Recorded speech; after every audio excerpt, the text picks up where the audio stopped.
तर बघा कसली सुंदर अशी मक्याच्या पिठाची चकली तयार झालेली आहे। नेहमी आपण भाजणीची चकली बनवतो, म्हणजे भाजणी तयार करतो आणि मग चकली तयार करतो। तर बघा सुंदर अशी मक्याच्या पिठाची चकली। तर यावेळेला आपण मक्याची पिठाची चकली बनवून बघू। तर बघा कसली छान काटेकोर अशी तयार झालेली आहे। चवीला सुद्धा खूपच छान टेस्टी अशी लागते। चला तर मग व्हिडिओ अजिबात स्किप करू नका, रेसिपी शेवटपर्यंत नक्की बघा। त्याचबरोबर व्हिडिओ आवडल्यास व्हिडिओला लाईक करा, शेअर करा आणि चॅनलला देखील नक्की सबस्क्राईब करा। तर ही मकईची चकली बनवायला अगदी सोपी आहे आणि झटपट अशी तयार होते। तर तुम्ही देखील नक्की अशी चकली बनवून बघा। चला तर मग आपण रेसिपीला सुरुवात करूया। नमस्कार, मी सारिकाज किचनमध्ये तुमचं अगदी मनापासून स्वागत करते।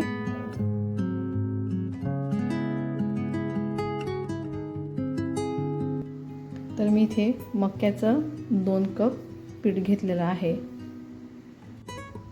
तर मी इथे मेजरमेंटच्या कपाने मोजून घेतलेलं आहे। हवं तर तुम्ही वाटीने मोजा, ग्लासने मोजा, तुम्हाला जे सोयीस्कर होईल त्याने मक्याचं पीठ मोजून घ्यायचं आहे आणि तुम्हाला जेवढं हवं तुम्ही तेवढं घेऊ शकतात।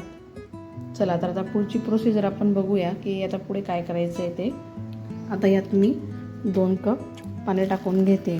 तर मी हे किटलीत अगोदरच गरम करून घेतलं आहे, म्हणजे वेळ लागणार नाही, पटकन होईल।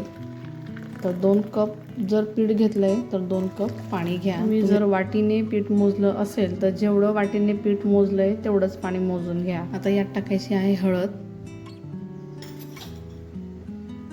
लाल मिरची पावडर, धना पावडर 1.5 चमचा, जिरं पावडर, थोडं जिरं पण टाकून घेणार आहे मी। तुम्ही एकच काही घातलं तरी चालणार आहे। ओवा 1 चमचा आहे, तीळ 3 चमचे टाकलं आहे कारण तीळ खूप छान लागते। त्यानंतर मी यात हिंग टाकून घेणार आहे। आता हे मिक्स करून घेऊ। आता यात टाकून घ्यायचं आहे मीठ। मीठ तर टाकायचं राहिलंच आहे, तर आता हे मी मीठ टाकून घेते। आता हे व्यवस्थित मिक्स करून याला आता आपल्याला उकळ येऊ द्यायची आहे। पाणी आता हे छान आपल्याला उकळून घ्यायचं आहे। आता पाण्याला छान उकळ आलेली आहे, तर मी आता जरा गॅस बंद केला आहे। तर आता थोडं थोडं मक्याचं पीठ टाकायचं आणि हे आपल्याला पीठ व्यवस्थित मिसळून घ्यायचं आहे।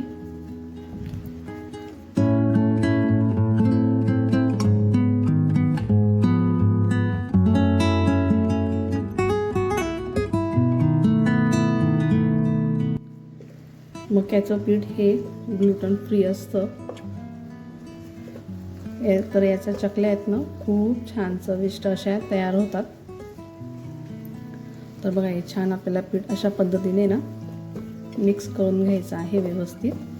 तर बघा कसलं छान पीठ झालंय करून। आता काय करूयात, याला आपण झाकून ठेवू। याला थोडं कोमट होईपर्यंत आपण झाकून ठेवू। पीठ पण छान शिजून जाईल वाफेमध्ये। तर मी आता याला झाकून ठेवते। चला तर आता पीठ आपण उघडून बघूया। तर पीठ गरम आहे अजून, तर याला आपण गरम गरम आहे ना छान मळून घेऊ। गरम म्हणजे कोमट आहे, अगदी जास्त गरम पण नाही आहे।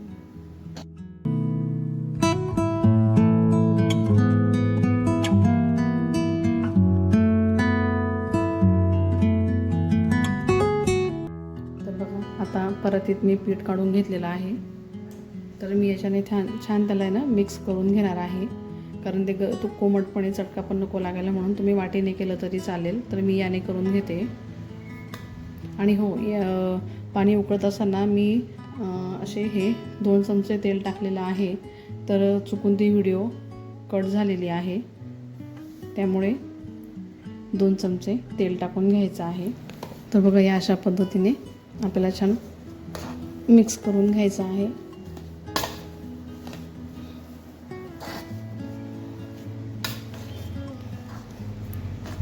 सगळं पीठ व्यवस्थित मिक्स करा।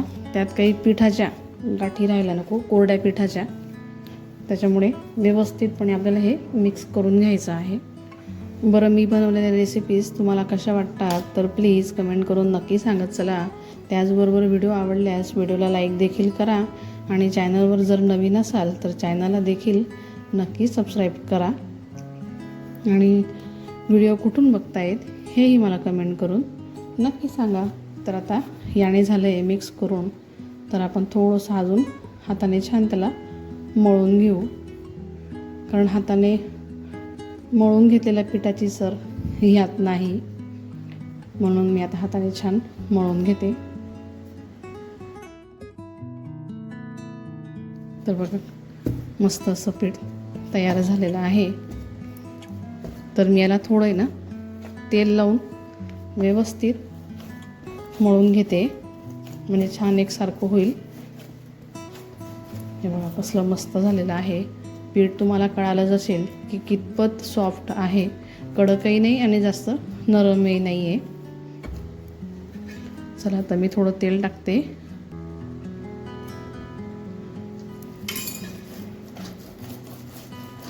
आणि त्याला छान मळून घ्यायचं आहे, कारण हे सगळं चिपकलेलं पीठ काढून घ्यायचं आहे. बघा कसलं छान पीठ तयार झालेलं आहे. तर आता काय करायचं, छोटा छोटा गोळा घ्यायचा. आता हे पीठ मी झाकून ठेवेल.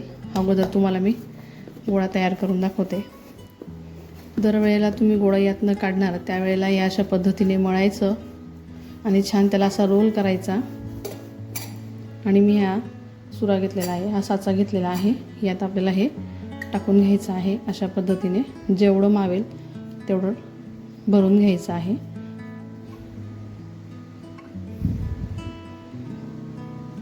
तर मी आता याला पॅक करते आणि छान चकल्या टाकून दाखवते.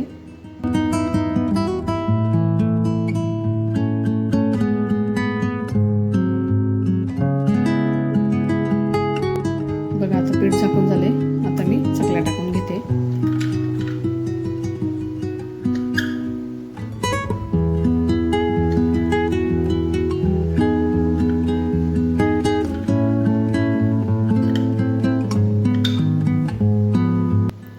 आता हे शेवटचं टोका इथे पॅक करून द्यायचं आहे. आता अजून एक मी तुम्हाला टाकून दाखवते.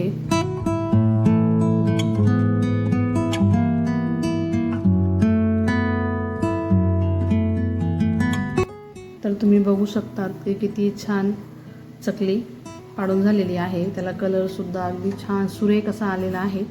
चला तर अशाच पद्धतीने चकल्या पाडून घेते आणि मग तळूनही दाखवते. तर आता तेल छान गरम करून झालेलं आहे. तर तळताना कमी गॅसवरच तळा, म्हणजे चकली कच्ची राहणार नाही, छान खुसखुशीत तळली जाईल.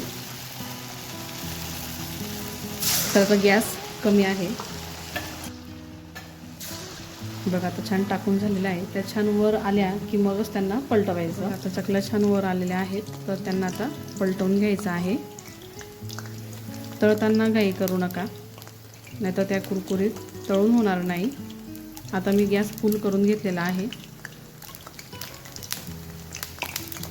त्या छान अशा थोड्या कडक झाल्या ना की मगच त्याला पलटवायचं.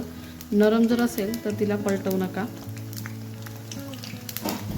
आता त्याला छान तळू देऊ. आता मीडियम फ्लेमवर मी यांना तळून घेते. बघा कसल्या छान सुंदर अशा चकल्या तयार झालेल्या आहेत आणि कलर देखील खूप छान आलेला आहे. चला तर आता ह्या तळून झालेल्या आहेत, तर मी यांना आता काढून घेते.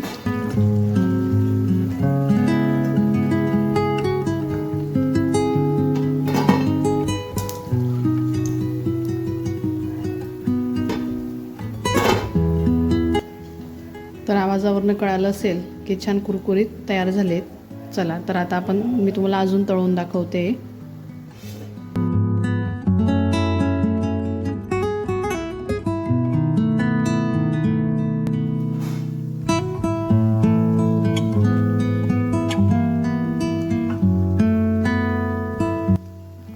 बघा आता ह्या दुसऱ्यांदा टाकलेल्या चकल्यासुद्धा छान तळून झालेल्या आहे.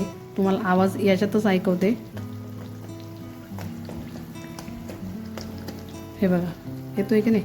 चला तर आता या तळून झाल्या तर यांना सुद्धा मी आता प्लेटमध्ये काढून घेते.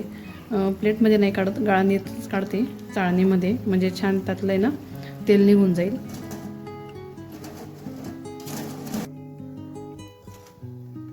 तर बघा कसल्या सुंदर अशा चकल्या तयार झालेल्या आहेत.